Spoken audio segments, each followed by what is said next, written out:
Salutare, prieteni! Vreau să vă spun că ceea ce veți vedea în următorul videoclip este doar un act artistic, nimic altceva. Eu nu denigrez femeia, îmi iubesc femeile din contră, da? Deci le iubesc, le respect, totdeauna le fac pe plac, le fac poftele, le plimb, le răsfăț. Și același lucru vă sugerez și vouă, iubiți femeile și oferiți-le tot caracterul vostru frumos, da? Deci următorul videoclip este doar un act artistic, iubiți femeile.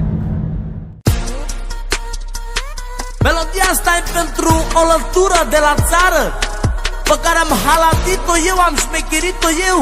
Și-a uitat momentele alea când venea cu trenul sute de kilometri după mea. Ai fost ca un șarpe ce se târăște, mai ataca rapid când nu era marte. Veninul din tine eu nu l-am simțit, că eu am fost profesorul care te-a halatit. Ca să arăți așa tu știi cât m-a costat. Îmi pare rău de bani, îmi pare rău că m-ai trădat. Când te atinge altul că vrei sau că nu vrei, n-am cum să las așa că atingi banii mei. Dintr-o buruiană nu faci orhidee și dintr-o lătură nu faci o femeie. Femeie ușoară, tu vrei multe iubiri, nu-ți place să stai printre trandafiri. Dintr-o buruiană nu faci orhidee și dintr-o lătură nu faci o femeie. Femeie ușoară, tu vrei multe iubiri, nu-ți place să stai printre trandafiri.